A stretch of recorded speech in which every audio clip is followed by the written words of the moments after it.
Anonymous donors. Hi, I'm Bill Stanczykiewicz. This is the first day from the fundraising school, and I'm joined today by Elizabeth McGuigan. Elizabeth serves as the Director of Policy at the Philanthropy Roundtable, and she's authored a new study on anonymous donations called Unheralded Generosity. And Elizabeth, thanks so much for being with us on the Fundraising Schools podcast. Great. Thank you, Bill, for having me today. I'm very excited to join you. Just as a starting point, what led you to explore this subject of people who donate anonymously? Sure. Well, at the Philanthropy Roundtable, we work to help protect what we call philanthropic freedom.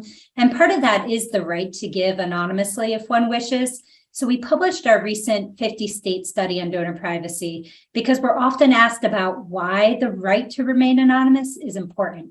So this report, it illustrates the many diverse reasons that a donor may wish to remain private, including religious or moral traditions, or to avoid unwanted solicitations, or some wish to remain anonymous to avoid taking attention away from the charities themselves. And obviously, it's not surprising that in our current highly divisive environment, some donors want to remain anonymous because they're concerned about the potential to be targeted with threats or retaliation for giving to causes that may be controversial now or may actually become controversial later. So we study anonymous donors because we're concerned that forcing disclosure against the wishes of donors will lead to less giving and will undermine the ability of charitable organizations to fulfill their missions. Elizabeth, how is charitable giving understood in terms of, freedom of speech and freedom of association, right? Fundraisers are doing their work and they're meeting their goals and they're making the world a better place through their public service missions. But there's also this broader understanding, right, that charitable giving is a form of speech and it's a form of who I want to associate with, right? Absolutely. And I think this is a crucial question. And it's one that the Supreme Court ruled on as recently as last summer in the Americans for Prosperity v. Bonta case, where California attempted to force the disclosure of charitable donors. And the Supreme Court stepped in and said, you can't do that. It's unconstitutional. You're going to chill the freedom of speech and the important corollary, the freedom of association and the freedom to associate privately if one wishes. This is a fundamental pillar of civil society. And it's not a surprise. Our school's research has found internationally that in the nations where there is more freedom of association and there is more freedom of speech, we have more philanthropy. So it's not a surprise to see that happening. You mentioned the many reasons why a donor would want to stay anonymous. Are some more predominant than others? Is there kind of one that's a leading reason why, or is it just a broader mix across the board? I would say we found in this report particularly, it's a really broad mix across the board. We know there's a longstanding tradition of the right to give privately, but there is an increased sensitivity to giving to more controversial causes. In the 50-state report, we found cases of donors wishing to remain private for no obvious reason or for very understandable concerns about supporting a cause like undocumented immigrants in South Dakota or Planned Parenthood facilities in Texas. I have examples. If we have time, I can walk through a few examples as well. Sure. So in Ohio, for example, an anonymous donor helped to free a group of missionaries that was kidnapped by a gang in Haiti in 2021. So while the donor who helped free the hostages chose not to come forward, it's easy to imagine the legitimate safety concerns he or she may have had with being public in that effort. And then we have an example in Kentucky, a nonprofit group that serves the Black community in Louisville received a 6-figure donation from an anonymous white donor. And this individual had recently inherited family wealth and discovered a slave-owning ancestor. So they asked the charity to consider the gift a form of, quote, reparations for their family's ownership of enslaved people in that part of Kentucky. But then we found on the less controversial side, for example, we had 2 elderly siblings gave $10 million to their village in Wisconsin. And their goal was for the donation to build a new municipal complex, but the siblings strongly desired their gift to remain anonymous. And unfortunately, they were very angry when a local paper published their names against the advice of the village administrator. And even after the donors themselves sent a letter to the paper asking to remain anonymous. And this is a case where there's no immediate tangible harm that came to the donors, but they were certainly unhappy with the result and understandably maybe very unlikely to give again. So, like I said, these are just a few examples of how private gifts support really varied causes and communities throughout the country. When you take away the right to privacy, you're going to inevitably lose some of this support.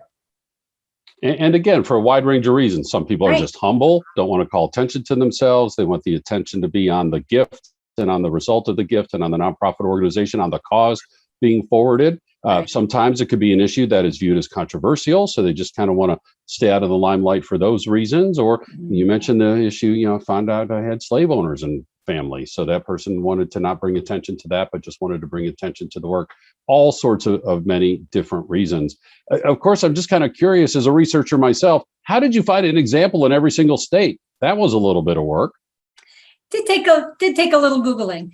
And there are sort of famous examples. I mean, we looked at Alabama, the NAACP case, the 1950s, that started the real discussion during the civil rights era of the protections under the Constitution for donor privacy, where the state wanted to come in and demand their membership lists, and the NAACP, for obvious reasons, declined to do so. And, so we have these high profile cases, but we also have the large gifts to universities where the donors simply don't want to be acknowledged. They want the donation to be focused on they want the attention to be focused on the charity rather than on themselves. And there's, was actually an interesting Arthur Brooks article recently in The Atlantic that talked about how you get more of a warm glow, according to psychological studies, by giving anonymously than you do by giving publicly. So there's all sorts of reasons. And while most people do choose to give and have their names associated with the gift, I think protecting the right to make that choice is really important. And that's the point, right? Some donors want that recognition. Sometimes donors have a big ego and want too much recognition, and we just have to face that as fundraisers. And sometimes, for a wide range of reasons, donors just want to stay anonymous. And, those of us who work at public universities, that's one reason why there's a separate foundation that the donor is actually making the donation to. There's a lot of reasons for that. But one of them is the foundation is not subject to the Freedom of Information Act request that the university is subject to, and that allows the donors to stay anonymous and have their donation information remain private if they so choose. Right. So, Elizabeth, what advice do you have for fundraisers? Are there different cues I need to be listening for, and how do I cultivate that relationship? You mentioned one reason people want to stay anonymous is they know fundraisers are taught by people like the fundraising school to find out who's already a donor somewhere. They might become a donor for you as well. But what advice do you have for fundraisers on how they can use this report? I'd say in general, the central finding of our research is really that donor privacy is crucial to fostering charitable giving and voluntary association. We know many donors will choose not to give if they can't keep their donations confidential. So I think the most important takeaway from our study for fundraisers is really to ensure that donors know that they're able to give privately, and that even more broadly, donor intent in general is respected. So with strong best practices and communication with donors, fundraisers may signal to donors, even those that wish to remain anonymous, that they can give in the ways that matter to them. I can't overstate the importance of simply honoring donor intent. And I would also encourage fundraisers to visit our website, philanthropyroundtable.org, of course, for more resources about best practices and how to communicate with donors, and also for more information about the importance of preserving the right to give privately. I think it's really important for everyone in this space to understand the many diverse reasons that a donor would choose to avoid disclosure, and really the critical role that donor privacy plays in the health and sustainability of civil society. And not just for the fundraiser to know that, but as your Wisconsin example provided so sadly, how important is it for our entire organization to understand this, right? That who really needs to know this information, and whoever does know that information needs to honor the donor's request to remain anonymous. Sounds like the entire nonprofit can benefit from this understanding as well. Absolutely. I agree. I think that goes hand in hand with having the best practices to make sure that the donor's intent, whether it's about disclosure or any other wish, is honored. And that's a way to help foster more giving and support the goals of any charity.